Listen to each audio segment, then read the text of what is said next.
આજે ગુજરાત સરકાર દ્વારા ગુજરાતના ખેડૂતોને કમોસમી વરસાદથી જે નુકસાન થયું છે, જે પાયમાલી થઈ છે, એના માટે ઐતિહાસિક પેકેજ જાહેર કર્યું, 10,000 કરોડ રૂપિયાનું પેકેજ જાહેર કર્યું. એવી મોટી મોટી જાહેરાતો થઈ રહી છે. પણ હકીકત શું છે કે ગુજરાતમાં સરકારી આંકડા મુજબ જોવા જઈએ તો 72 લાખ હેક્ટર જેટલું વાવેતર હતું અને કમોસમી વરસાદ થયો અને એના કારણે જે નુકસાન થયોનો અંદાજ છે એ પણ સરકારી આંકડા મુજબ જોઈએ તો 42 લાખ હેક્ટર જેટલા વાવેતરમાં નુકસાન થયું છે. જ્યારે મોટી વાતો જાહેરાતો થાય છે, એની મોટી મોટી વાહવાહી થાય છે, ત્યારે હકીકત એવી છે કે આ કહેવાતી મૃદુ અને સંવેદનશીલ સરકાર ગુજરાતના ખેડૂતોના દેવા સંપૂર્ણ માફ નહીં કરવા માટે અને ગુજરાતના ખેડૂતોને પાક વીમો યોજનાનો લાભ નહીં આપવા માટે આજે મક્કમ હોય એવું દેખાઈ રહ્યું છે. કારણ કે આખા ગુજરાતમાંથી એક જ અવાજ છે કે ખેડૂતો આર્થિક રીતે પાયમાલ થયા છે. દ્વારકામાં ખેડૂત આત્મહત્યા કરે છે, ઉનામાં ખેડૂત આત્મહત્યા કરે છે.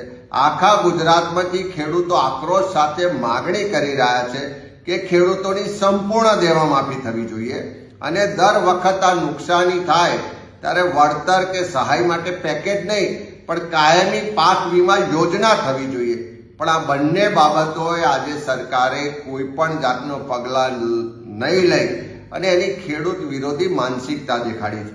ગુજરાતમાં ઉદ્યોગપતિઓને રાહત આપવાની હોય તો ટાટા કંપનીને નેનો કાર માટે 33,000 કરોડ રૂપિયાની રાહતો આપવામાં આવે અને બીજી બધી જ રાહતો ગણીએ તો એક જ કંપનીને 60,000 કરોડ કરતાં વધારેની રાહત આપવામાં આવે અને ગુજરાતના ખેડૂતોના દેવા માફીની વાત આવે તો એની માટે સરકાર ના પાડે. એ સ્પષ્ટ બતાવે છે કે 10,000 કરોડનું ઐતિહાસિક પેકેજ જાહેરાતની વાતો કરે છે, પણ ખરેખર સ્થળ પર જઈને જુઓ કે પ્રતિ હેક્ટર ખર્ચો કેટલો છે.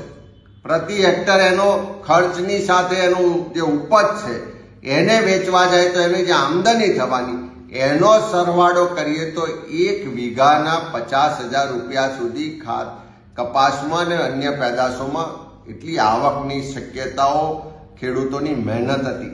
એની સામે આ પેકેજ નહીવત છે. આ પેકેજ ખેડૂતોની આંખોમાં ધૂળ ચોકવા બરોબર છે, ખેડૂતોની સાથે છેતરપિંડી કરવા બરોબર છે. સરકારને ફરી કહેવા માંગીએ છીએ કે લોકોનો આક્રોશ જોયો, ખેડૂતોનો આક્રોશ જોયો. રાજકીય પક્ષ તરીકે કોંગ્રેસ પક્ષ જે લડાઈ લડી રહ્યું છે એના કારણે બધી જ રીતે સરકાર હવે પોતાનો બચાવ કરવા માટે 10,000 કરોડના પેકેજની જાહેરાત કરે છે.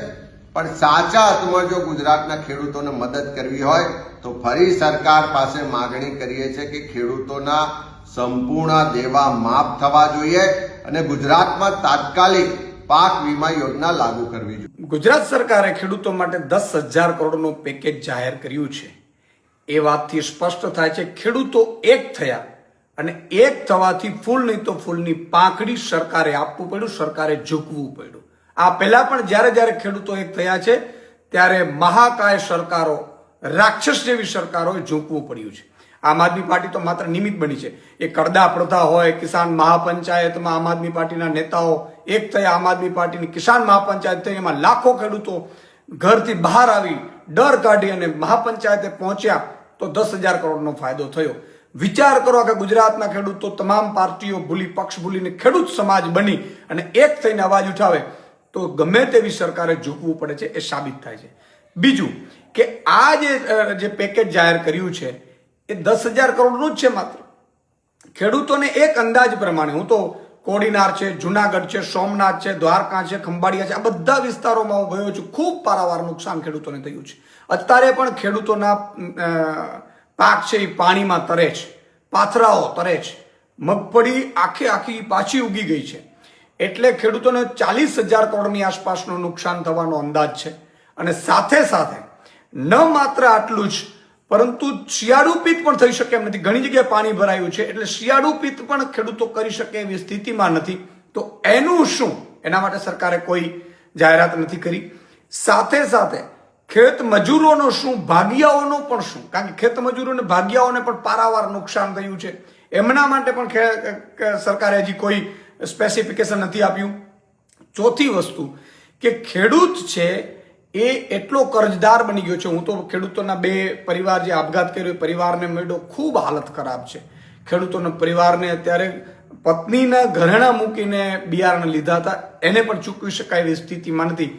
આ સ્થિતિમાં ખેડૂતોને આપણે હેક્ટરે 50,000 મિનિમમ આપવાની વાત હતી, એ સરકારે પૂરી કરી નથી. જેની માંગ સાથે આગામી સમયમાં અમારી 10 માંગો છે.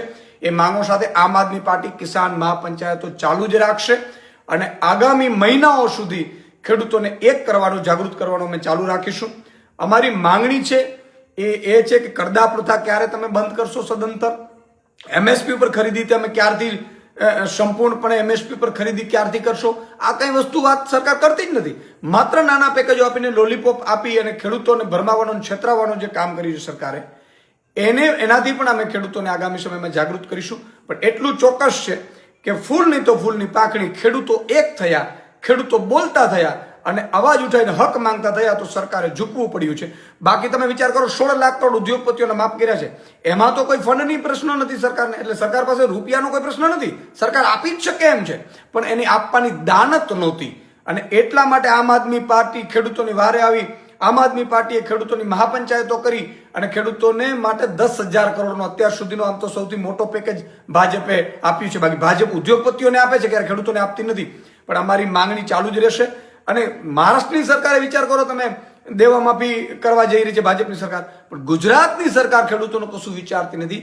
આ તમામ માંગણીઓ સાથે આગામી સમયમાં પણ ખેડૂતોને એક કરવાનું, જાગૃત કરવાનું અને એનો અવાજ બનવાનો આમ આદમી પાર્ટી ચાલુ રાખે.